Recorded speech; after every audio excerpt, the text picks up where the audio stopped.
Assalamualaikum warahmatullahi wabarakatuh. Alhamdulillahi wa kafa wa sallallahu ala nabiyil mustafa wa ala alihi wa ashabihi wa man ihtada wa iktafa ma ba'd.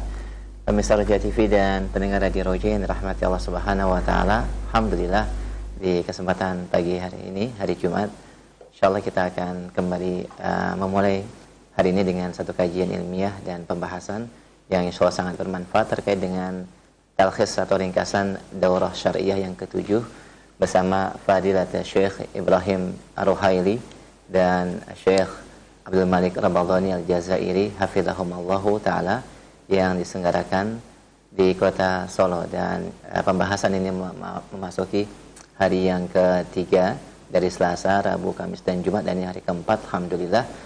Dan insyaallah akan kita simak bersama beberapa faedah ilmiah dan juga poin-poin yang sangat penting yang kiranya bermanfaat buat para pendengar dan pemirsa Radio TV kaum muslimin, baik penuntut ilmu pemula maupun para duat dan dai, dalam dua pembahasan kitab beliau. Yang pertama kitab Sittu Durar fi usuli ahli athar, min usuli ahli athar, dan yang kedua manhaj terkait dengan al-amru bil ma'ruf wa nahyi anil munkar, bagaimana beramal ma'ruf nahi munkar sesuai dengan metode Ahlussunnah wal Jamaah.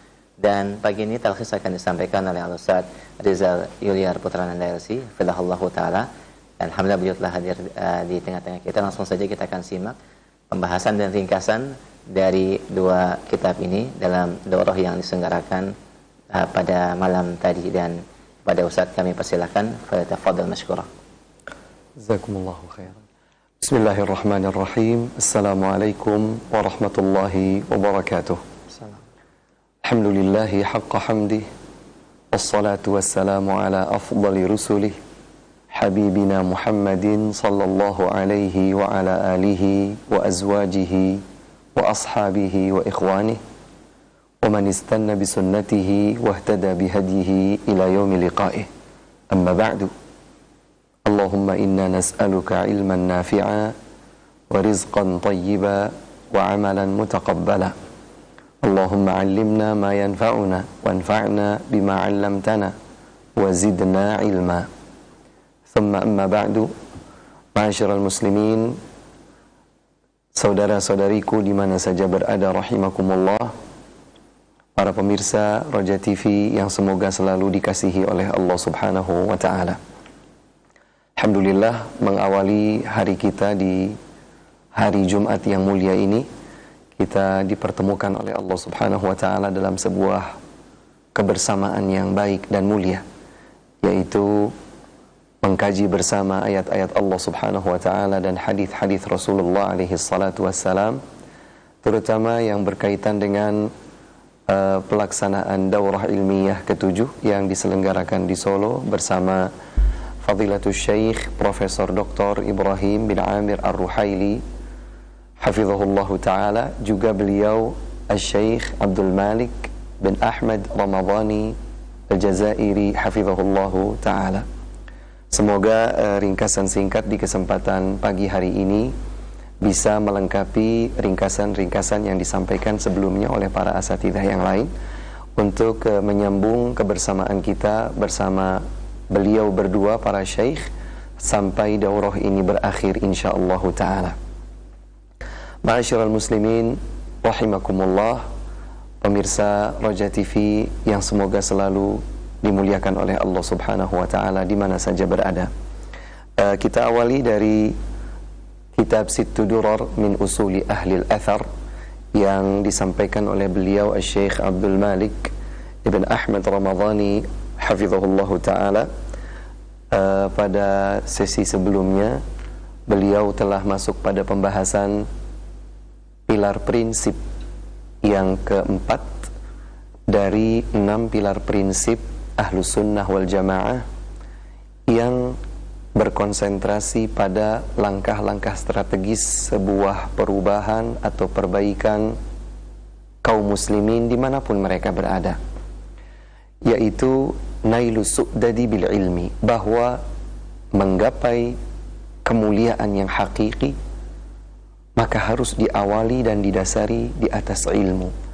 Di akhir pembahasan tersebut dalam kitab ini, beliau Syekh Abdul Malik hafizahullahu ta'ala membuat sub pembahasan ta'jilul hazimati li mukhalifi ar-rusul, bahwa kehinaan dan kebinasaan siapa saja yang menyelisihi dan mendurhakai Rasulullah sallallahu alaihi wasallam akan disegerakan oleh Allah Subhanahu wa taala. Pada pembahasan itu beliau membawakan kisah yang diriwayatkan secara sahih oleh al-Imam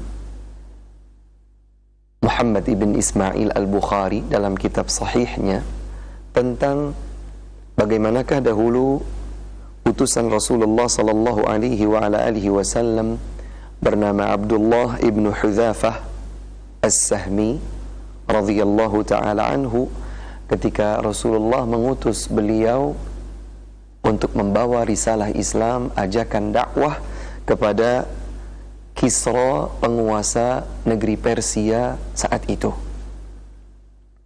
Ternyata Abdullah ibn Hudzafah As-Sahmi radhiyallahu anhu yang membawa risalah Nabi Muhammad sallallahu alaihi wasallam berisi ajakan untuk masuk ke dalam Islam, bukan disambut dengan sebuah penghormatan layaknya surat yang diberikan antar sesama raja atau penguasa wilayah terhadap wilayah yang lain, tetapi justru disikapi oleh Kisra Persia ini dengan disobek, ya. Risalah itu disobeknya, padahal tentu saja di dalamnya ada penyebutan Allah Subhanahu wa taala, penyebutan Rasulullah alaihi salatu wassalam, dan disertai dengan ajakan-ajakan mulia ke dalam Islam.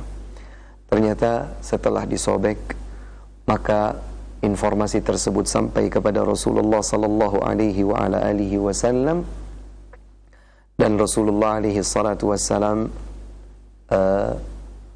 mendapatkan respon dari mereka, dan pada sebuah keterangan riwayat, meskipun tambahan keterangan riwayat ini bernilai mursal, disebutkan bahwa Nabi alaihi salatu wassalam menyatakan, Allahumma mazziq mulkahu, ya Allah, robek-robeklah kerajaannya.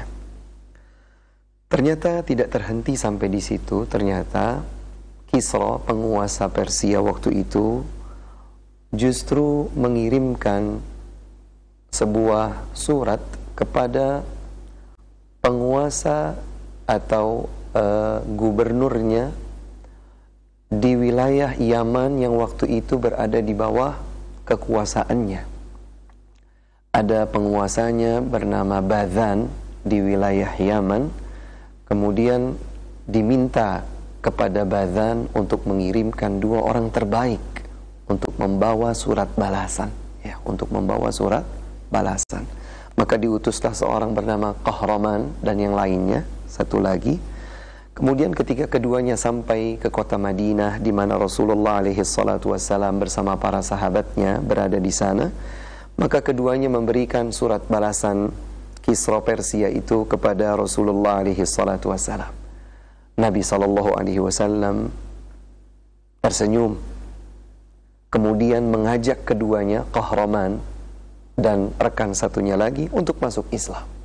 Ternyata ajakan Islam Nabi sallallahu alaihi wasallam kepada keduanya itu menyebabkan mereka berdua seperti ketakutannya, merasakan ada kewibawaan yang begitu hebat pada diri Nabi alaihi salatu wassalam, sekaligus ketakutan dari mereka. Dan dalam sebuah riwayat disebutkan bahwa keduanya itu mencukur habis janggut mereka, sehingga pipi-pipi mereka, rahang mereka semua bersih dari janggut, tetapi mereka membiarkan kumis mereka memanjang.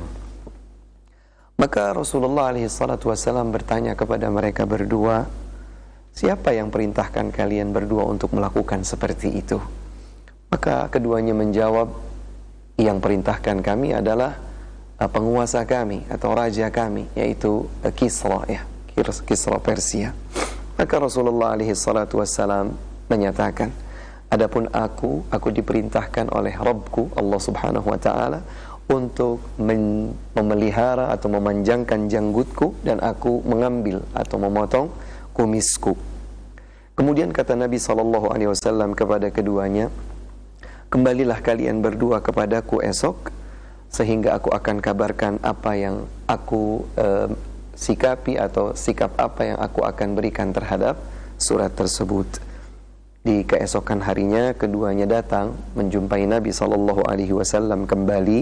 Kemudian Rasulullah SAW bersabda, sampaikan oleh kalian berdua kepada Raja Persia, Kisra, bahwa Rabbku Allah Subhanahu wa Ta'ala akan membinasakannya malam ini, malam hari ini. Subhanallah. Dan ternyata informasi begitu cepat tak sampai kepada mereka. Benar apa yang disampaikan oleh Nabi SAW menjadi sebuah kenyataan, ya, bahwa Kisra Persia, penguasa jagat Persia dan semua wilayah yang tunduk di bawah kekuasaannya harus menelan kenyataan pahit bahwa raja mereka, penguasa mereka binasa malam hari itu. Di hari Nabi SAW menyampaikan wahyu dari Allah Subhanahu wa Ta'ala kepada dua utusan beliau atau dua utusan Raja Persia tersebut bahwa ia akan mati di malam hari tersebut. Yang lebih menarik untuk kita ketahui, ternyata pembunuh Raja Persia adalah anaknya sendiri. Ini menunjukkan bahwa kehinaan Allah Subhanahu wa Ta'ala kepada mereka sangat telak, ya. Kebinasaan yang Allah Subhanahu wa Ta'ala corengkan kepada kekuasaan mereka begitu telak. Kemudian ini bisa dibandingkan dengan sikap dakwah dan ajakan Islam yang disampaikan oleh Nabi SAW kepada penguasa lain, yaitu penguasa Romawi, Kaisar, penguasa Romawi, yang ketika Rasulullah SAW sampai berita tentang Rasul SAW kepada Kaisar, ternyata sikap Kaisar adalah, wahai Abu Sufyan, waktu itu Abu Sufyan masih musyrik. Beliau baru Islam belakangan setelah Fathu Makkah radhiyallahu ta'ala anhu, ya. Tetapi sebelumnya, tatkala Abu Sufyan waktu itu masih musyrik, dia pernah berdialog langsung bersama Kaisar, Raja Romawi. Dalam dialog singkat itu, Abu Sufyan menjawab pertanyaan-pertanyaan Raja Romawi tentang sosok dan figur Rasulullah SAW, sekaligus apa ajakan yang disampaikan oleh beliau kepada kaum Quraisy di Makkah, ya, kepada kaum Quraisy di Makkah. Kemudian setelah pertanyaan-pertanyaan Kaisar Romawi ini dijawab oleh Abu Sufyan, maka sikap Kaisar adalah dia berkata, wahai Abu Sufyan, seandainya yang engkau sampaikan ini benar adanya, maka sungguh Muhammad itu sallallahu alaihi wasallam, dia akan dapat menguasai wilayah kekuasaan yang aku pijak saat ini.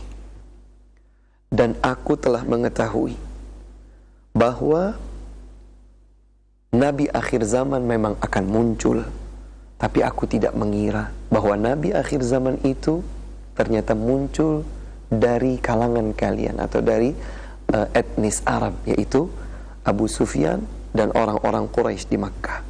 Kemudian statement Kaisar Romawi, kalau seandainya aku tahu aku bisa sampai menjumpai Muhammad sallallahu alaihi wasallam, maka aku akan bersungguh-sungguh meski semua rintangan untuk bisa sampai kepadanya, dan sekiranya aku berada di sisinya, aku akan mencuci kedua kakinya. Subhanallah. Syekh Abdul Malik hafizahullah ta'ala menyampaikan dua kisah ini untuk dibandingkan. Apa yang dibandingkan? Yang dibandingkan adalah sikap. Bagaimana sikap Kisra, penguasa Persia, yang bahkan sampai menyobek surat ajakan dakwah Islam Raja Persia itu, sementara Kaisar Romawi ketika mendengar tentang Nabi SAW dan dakwah mulia Islam yang beliau sebarkan di Jazirah Arabiyah, justru bersikap berbeda, memuliakan, menghormati, tidak melecehkan Rasulullah SAW dan risalah Islam. Apa yang terjadi ketika dibandingkan, kata Syekh, Allah Subhanahu wa Ta'ala langsung memberi balasan spontan, tunai kepada penguasa Persia dengan menghancurkan dan membinasakan kekuasaan mereka. Sementara Kaisar Romawi, ternyata kekuasaan mereka masih ada, terus tersambung, tidak hancur luluh lantak sejak itu. Ya. Meskipun ini bukan berarti pujian kepada mereka, tetapi lihat bagaimana sikap yang berbeda terhadap kemuliaan Rasulullah SAW dan risalah ajakan dakwah yang disampaikan oleh Rasulullah SAW. Ketika disikapi dengan penuh penghormatan, maka Allah Subhanahu wa Ta'ala akan memberikan balasan yang setimpal. Sebaliknya, ketika ajakan dakwah Islam disikapi dengan penghinaan kepada Rasulullah SAW, tidak hanya kebinasaan dan kehancuran, bahkan disertai dengan kehinaan.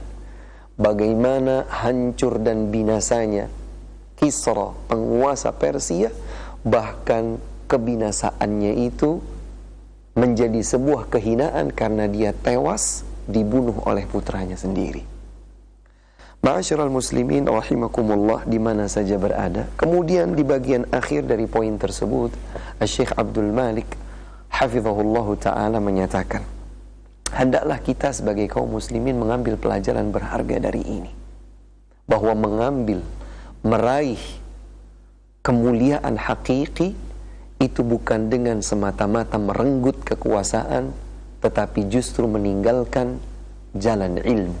Sebaliknya, siapa saja di antara kita sebagai kaum muslimin, umat Rasulullah SAW, tatkala ingin mengembalikan kejayaan, kemuliaan bagi kaum muslimin, yang harus kita lakukan, dan ini merupakan langkah prinsip, pilar prinsip, yang harus kita lakukan adalah kembali kepada tuntunan ilmu yang dahulu diajarkan oleh Rasulullah SAW.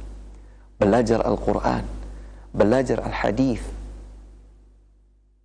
dan memahami keduanya dengan pemahaman generasi terbaik umat ini. Para sahabat, para tabi'in, tabi'ut tabi'in, 3 generasi terbaik umat ini.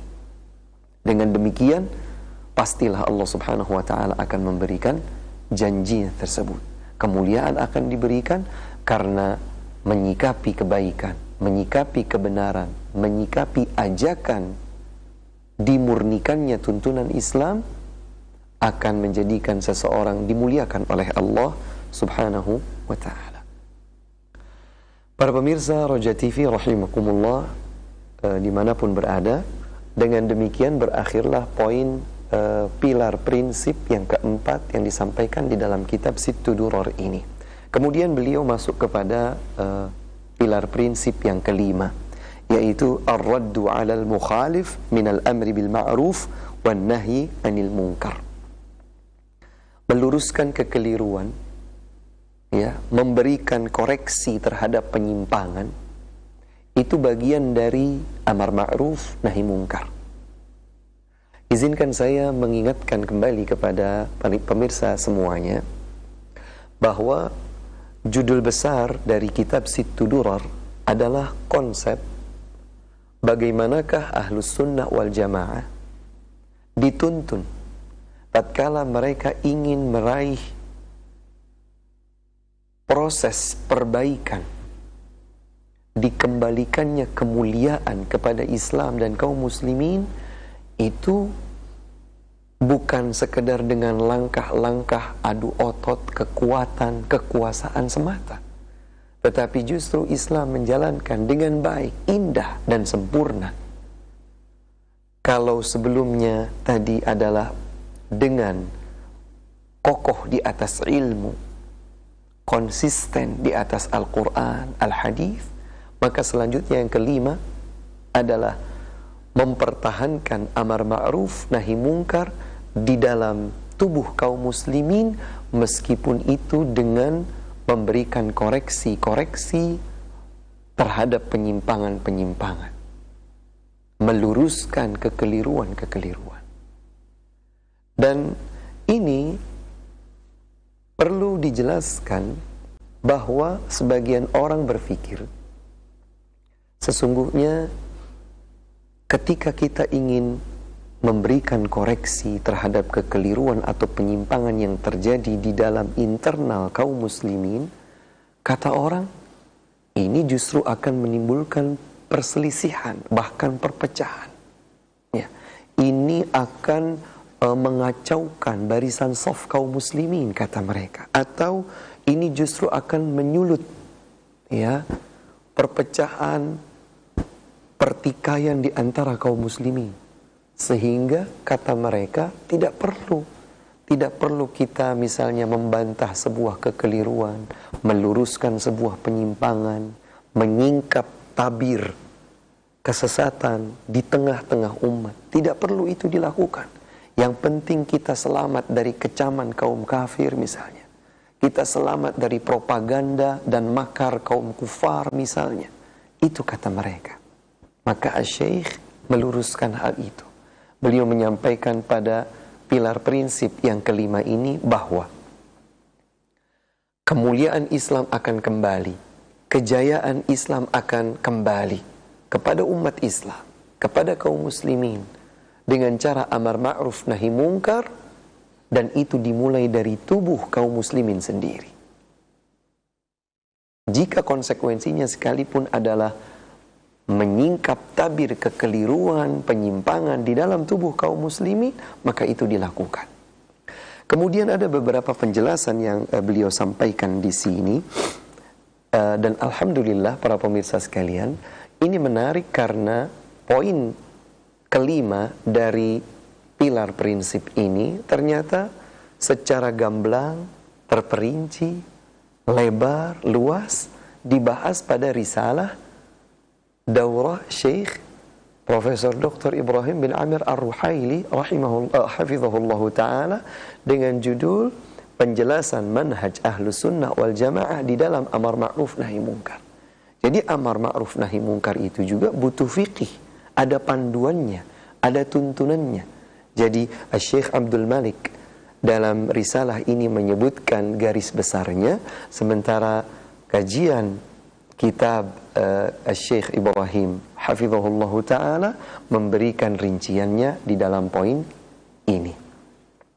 Ada yang penting untuk diketahui oleh kita bersama, diingatkan kepada kita bersama, bahwa di antara keutamaan amar ma'ruf nahi mungkar adalah bahwa keutamaan umat Islam, ya, kebaikan umat Islam itu diraih dengan keimanan dan juga amar ma'ruf nahi mungkar.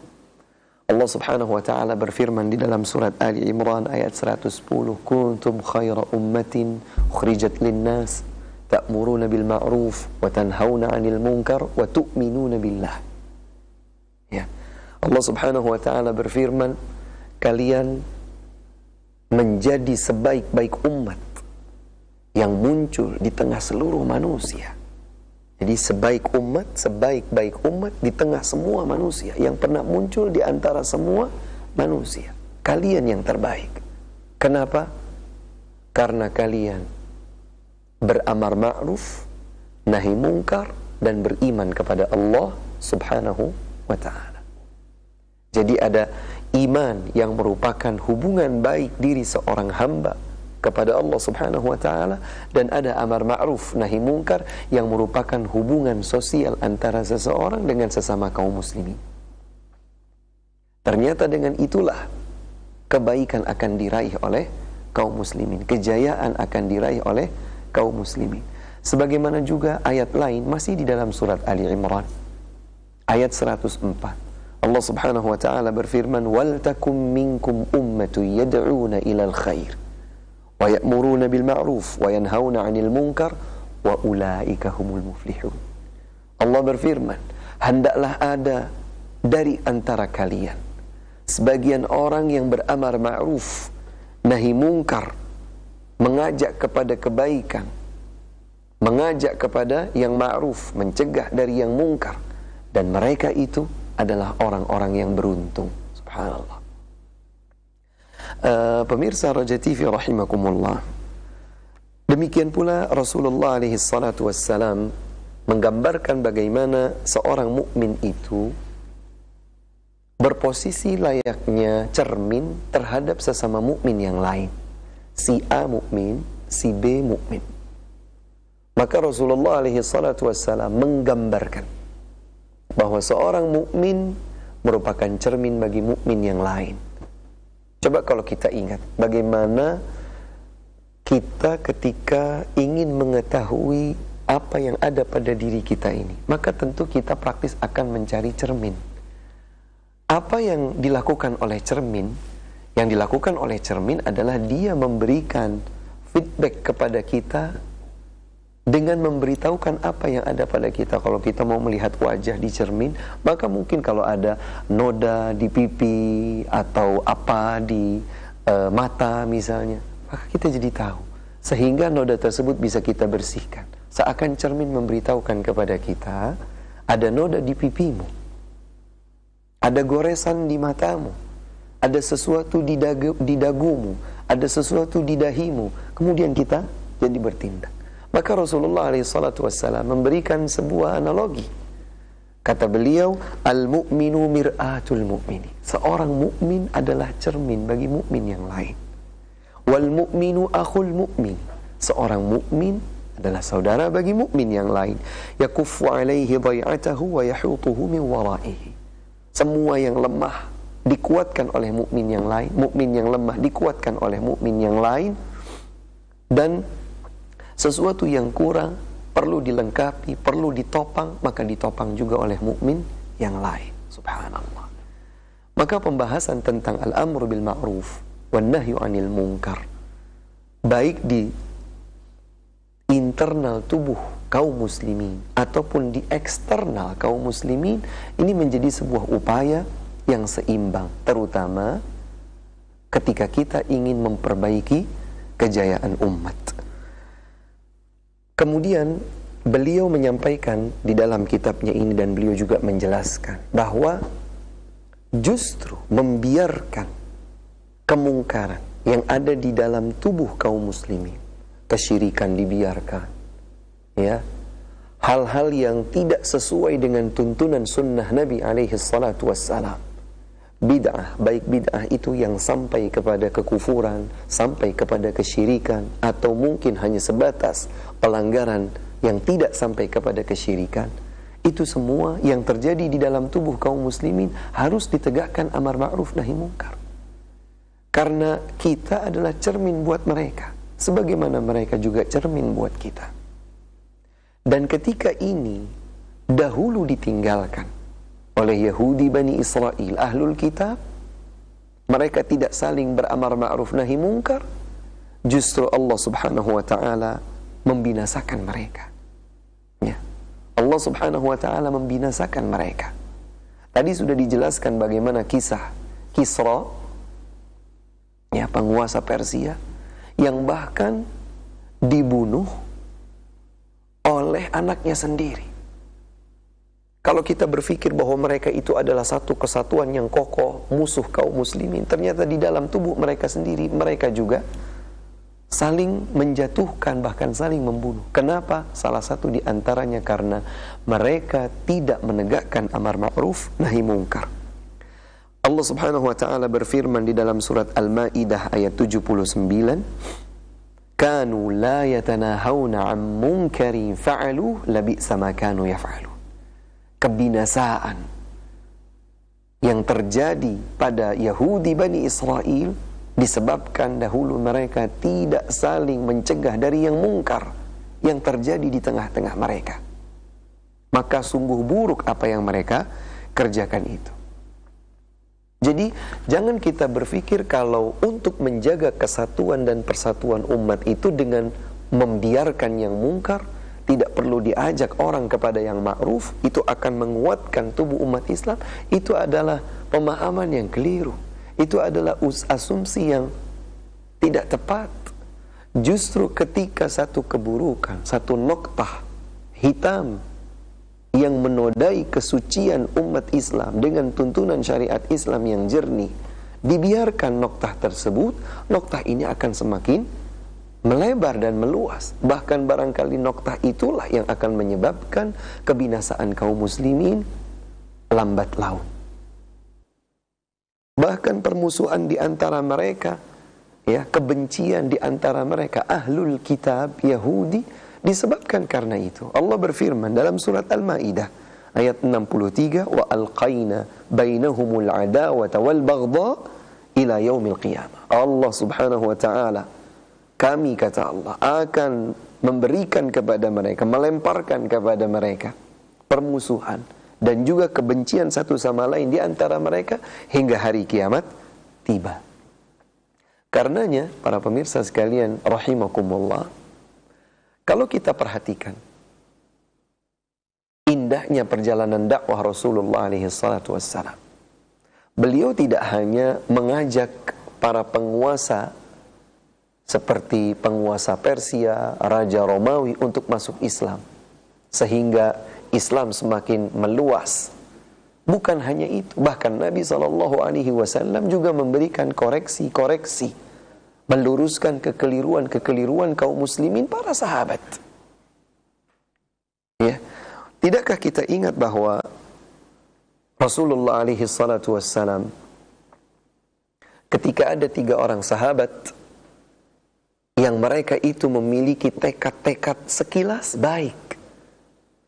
Jadi ketika mereka punya sebuah semangat, ya, kemudian dari semangat itu muncul tekad dari masing-masing dari ketiga sahabat, maka yang pertama berkata, aku akan sholat di sepanjang malam, tidak tidur, untuk mendekatkan diri kepada Allah Subhanahu wa ta'ala.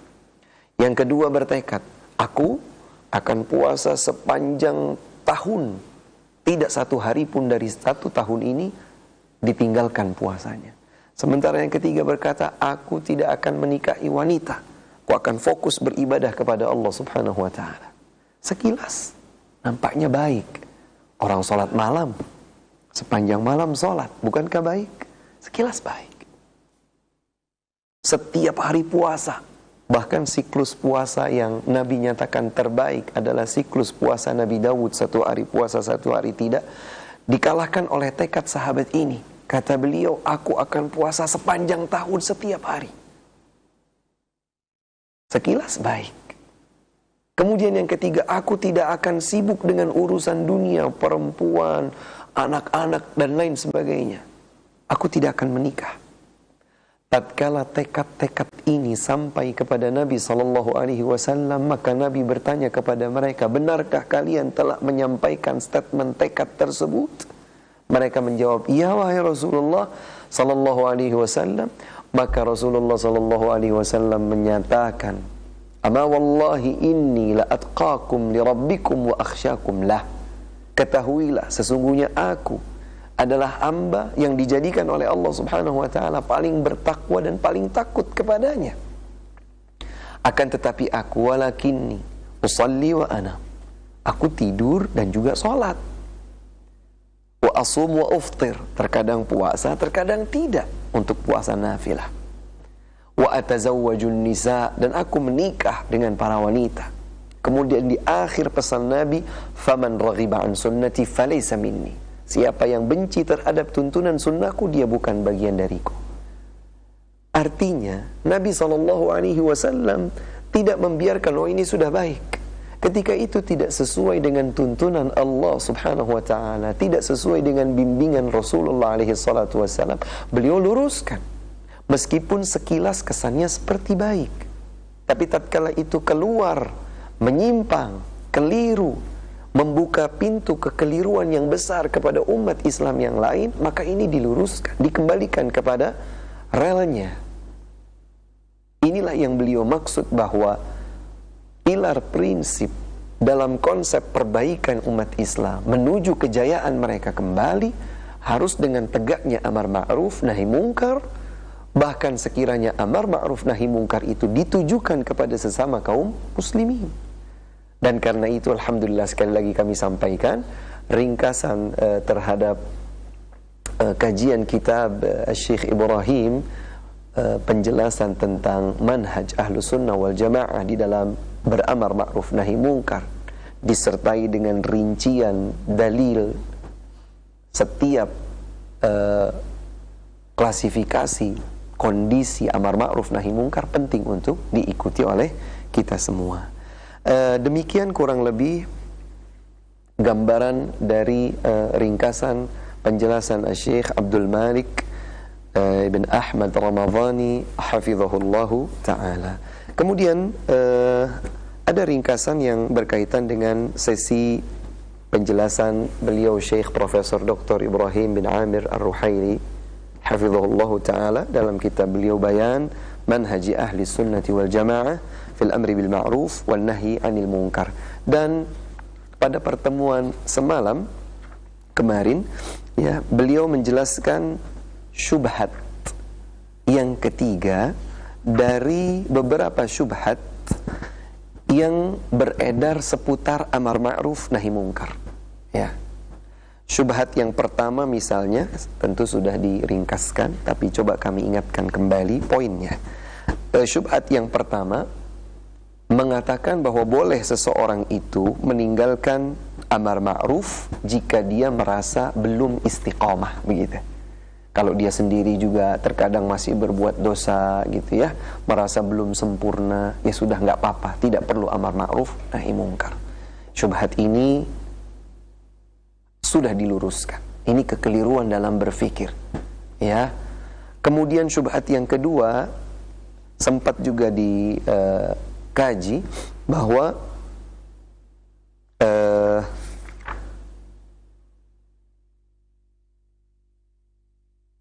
kalau seseorang itu merasa dia masih seperti, kalau bahasa sebagian orang itu, saya sendiri juga masih kotor, saya sendiri juga masih berbuat dosa gitu ya, maka nggak apa-apa, saya tidak perlu mengingkari kemungkaran, tidak apa-apa saya tidak mengajak orang untuk berbuat yang ma'ruf ya.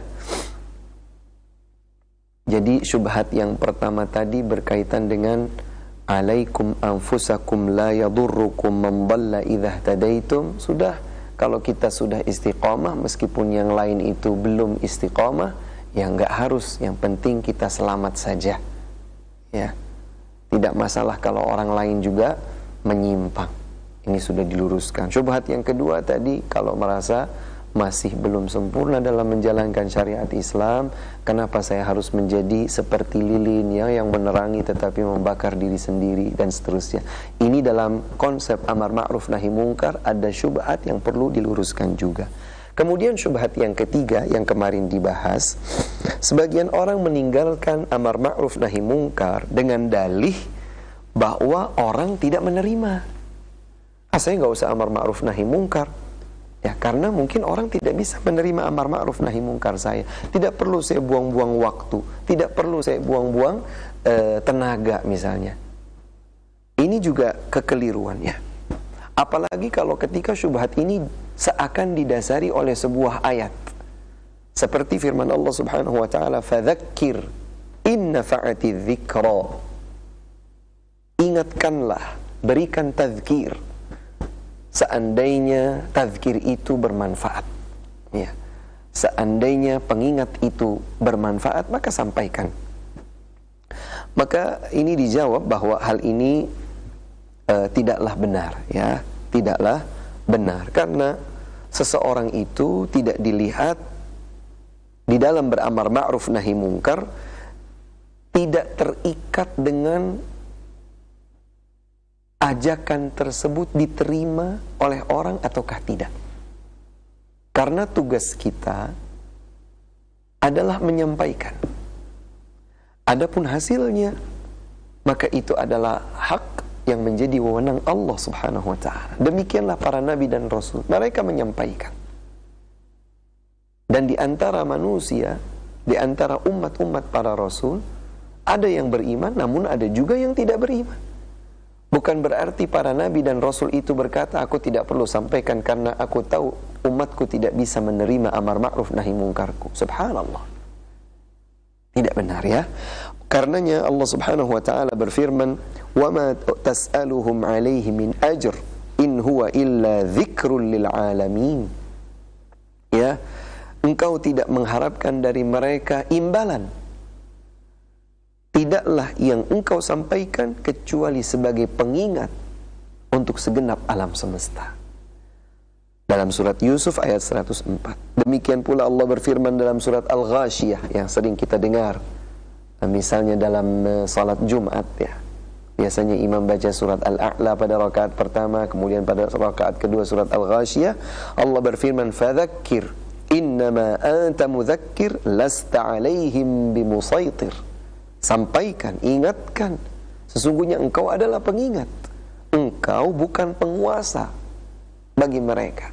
Artinya kalau seseorang menerima ajakan kita atau menolak amar ma'ruf nahi mungkar yang kita sampaikan, itu sudah di luar ranah kita. Ranah kita adalah menyampaikan. Demikian pula firman Allah Subhanahu wa ta'ala, "Wa uhiya ilayya hadzal Qur'an liunzirakum bihi wa man balagh." Ya, telah diwahyukan kepadaku Al-Quran ini untuk menyampaikannya kepada kalian dan kepada yang sampai kepada mereka.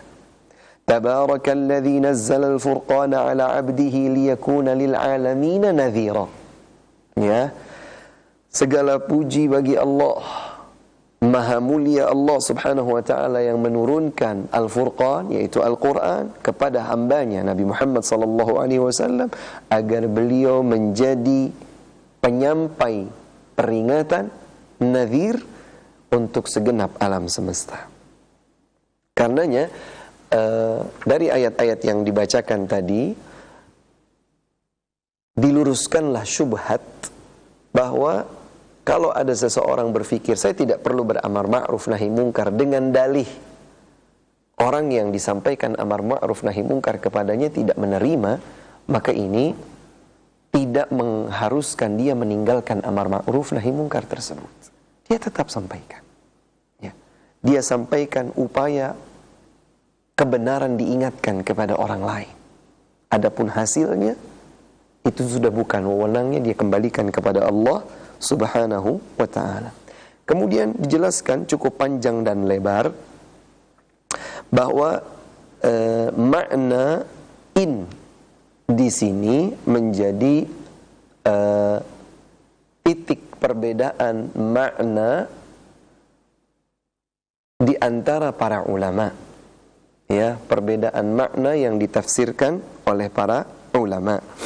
Kemudian beliau Syekh Ibrahim Ibn Amir Ar-Ruhaili hafizahullahu ta'ala menegaskan bahwa yang lebih kuat bahwa makna in, ya, pada firman Allah tadi di awal, fadzakir inna fa'ati dzikra, yang dijadikan dalih, ingatkan saja jika peringatan itu bermanfaat.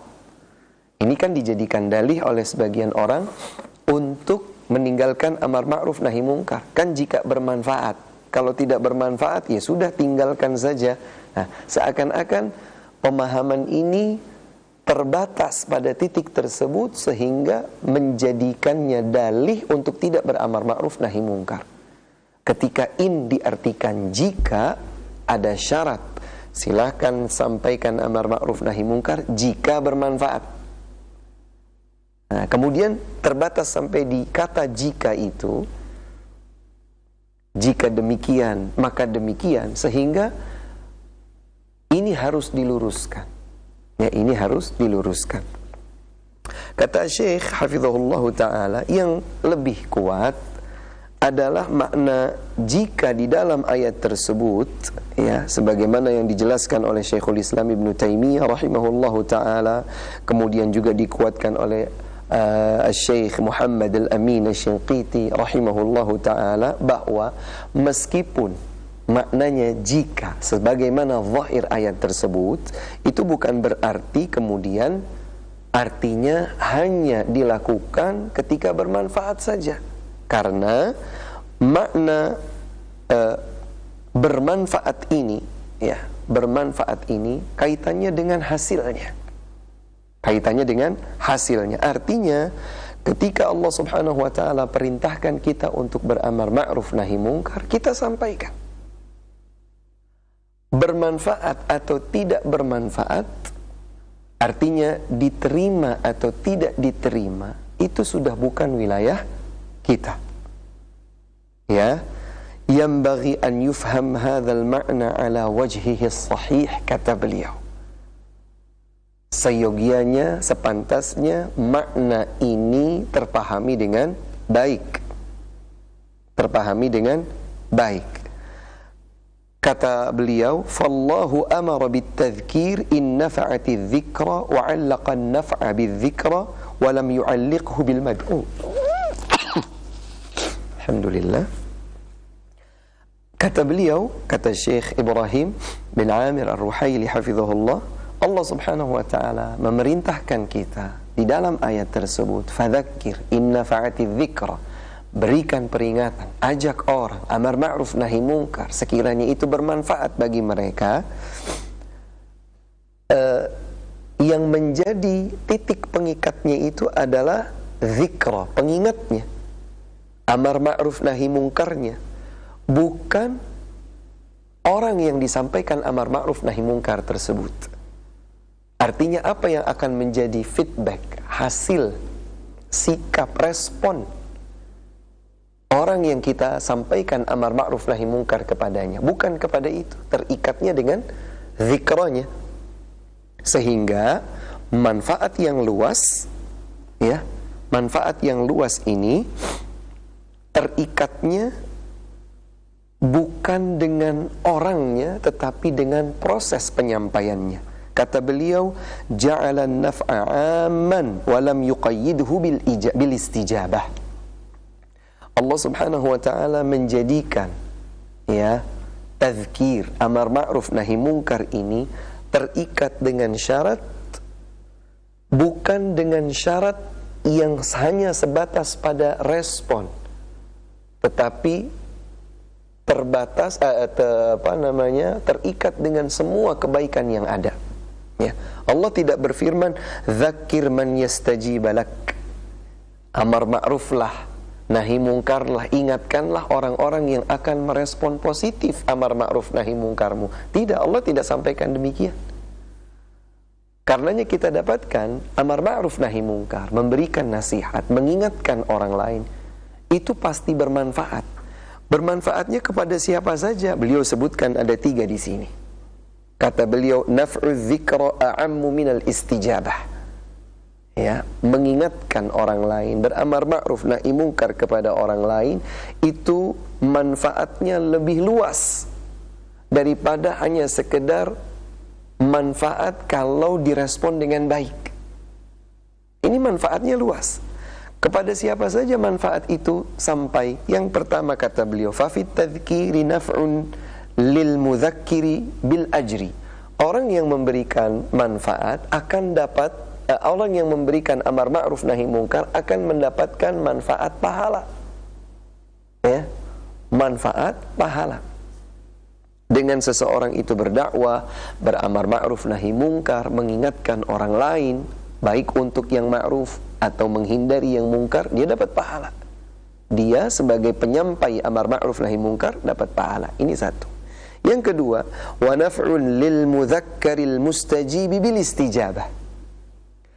Dalam amar ma'ruf nahi mungkar juga ada manfaat bagi mereka yang menerima, merespon positif, yaitu mereka akan mendapatkan manfaat dari amar ma'ruf nahi mungkar ini, sehingga mereka kembali kepada yang baik. mereka mendapatkan kekokohan iman, sekaligus mereka mendapatkan manfaat ijabah dari amar ma'ruf yang disampaikan tersebut. Kemudian yang ketiga, wa naf'un lil mudzakkari ghairil mustajib biqiyamil hujjati alaihi wa tablighihi syara'. Adapun amar ma'ruf nahi mungkar yang disampaikan kepada seseorang, tetapi ternyata orang tersebut memberikan respon negatif atau tidak menerima, ini juga ada manfaat dari sisi bahwa amar ma'ruf nahi mungkar tersebut menjadi hujjah baginya di hadapan Allah Subhanahu wa ta'ala bahwa tuntunan syariat telah sampai kepadanya. Jadi dengan tetap beramar ma'ruf nahi mungkar tanpa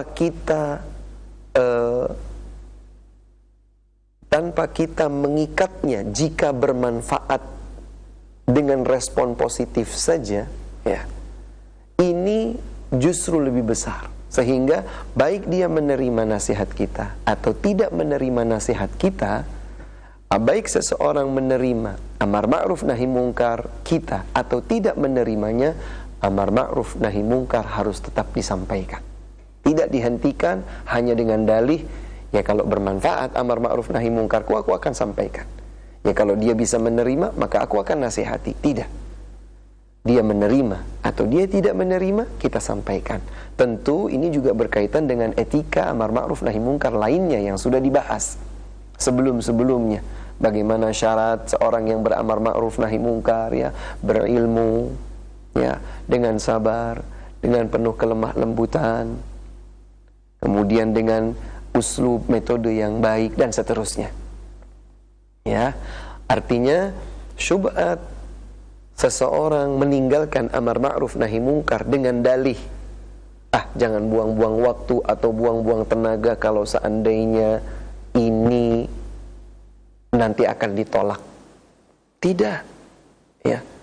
Kalau kita punya kesempatan, ada kesempatan nih, ada kemampuan, ada al-istita'atu asy-syar'iyyah, di mana seseorang punya peluang, dia punya kemampuan dan tidak akan menimbulkan kerusakan atau madharat dari amar ma'ruf nahi mungkar yang ia sampaikan, maka hendaklah ia sampaikan.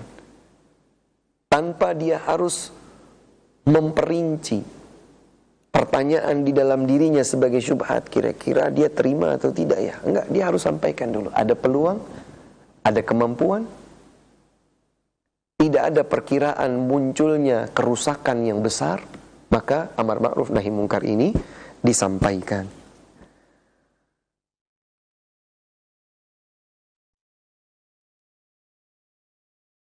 Sehingga semangat untuk beramar ma'ruf nahi mungkar tetap terjaga di antara kaum muslimin sebagai konsekuensi bahwa kita ini ingin menjadikan diri kita sebagai cermin bagi kaum mukminin dan kaum mukminin juga menjadi cermin bagi kita. Ya. Tentu ini bagian dari pembahasan tentang syubhat, dan ini pembahasan yang juga tidak berdiri sendiri. Ada pembahasan-pembahasan lain yang seutuhnya dibahas alhamdulillah di dalam kitab Bayan Manhaj Ahli Sunnah wal Jamaah fil amri bil ma'ruf wan nahyi anil munkar. Semoga pembahasan singkat tentang syubhat ini, syubhat yang ketiga ini dapat terpahami dengan baik. Tentu ada pembahasan sebelumnya dan akan ada pembahasan selanjutnya disampaikan oleh asatidzah yang lainnya. Demikian saja dari kami, wallahu ta'ala a'lam. Jika ada kebenaran, itulah yang datang dari Allah Subhanahu wa ta'ala semata, dan jika terdapat kekeliruan, kita memohonkan ampun kepada Allah Subhanahu wa ta'ala, dan semoga Allah Subhanahu wa ta'ala membimbing kita dengan taufiknya agar kita kembali kepada kebenaran. Ikuti terus ringkasan-ringkasan daurah ini, semoga bermanfaat bagi kita semua. Wallahu waliyut taufiq, wa akhiru da'wana anil hamdulillahi rabbil alamin. Wa sallallahu wa sallam wa baraka ala nabiyyina Muhammadin wa alihi wa sahbihi ajma'in.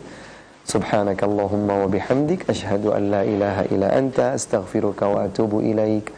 Assalamualaikum warahmatullahi wabarakatuh.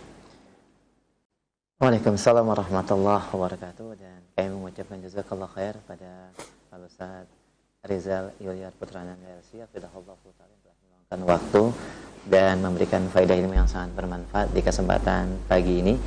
Ringkasan atau talkhis dari daurah 2 pembahasan kitab yang sangat bermanfaat. Yang pertama Situ Durar min Usuli Ahli Athar, dan yang kedua Bayan Ahlus Sunnah wal Jamaah fi Al-Amri bil Ma'ruf wan Nahyi 'anil Munkar, dari risalah atau kitab ilmiah yang ditulis oleh Syekh Ibrahim Ar-Ruhaili hafizahullah ta'ala dan Fadilatul Syekh Abdul Malik Ramadhani Al-Jazairi hafizahullah ta'ala. Dan insyaallah kita akan hadirkan kembali talkhis dan ringkasan daurah di kesempatan hari ini. Pagi ini, nanti siang Anda dan pendengar Roja serta pemirsa Roja TV bisa nantikan di pukul 1 siang nanti insyaallah bersama Ustaz Mahfuz Umri Al-Syafidahullah ta'ala. Ringkasan dan faedah ini semoga bermanfaat dan semoga memberikan taufik dan hidayah kepada kita untuk memahami ilmu dan pembelajaran yang disampaikan oleh para asatidzah, dan juga Allah memberikan taufik dan hidayah untuk bisa memudahkan kita beramal dari ilmu yang kita pelajari. Kami yang bertugas di tempat daurah di Solo, Karanganyar, Jawa Tengah, undur diri dan mohon maaf apabila ada kekurangan yang ada. Kami akhiri dengan kafaratul majlis. Subhanakallahumma wa bihamdik asyhadu an la ilaha illa anta astaghfiruka wa atubu ilaik. Wassallallahu nabiyana Muhammad wa ala alihi wa sahbihi wasallam. Assalamualaikum warahmatullahi wabarakatuh.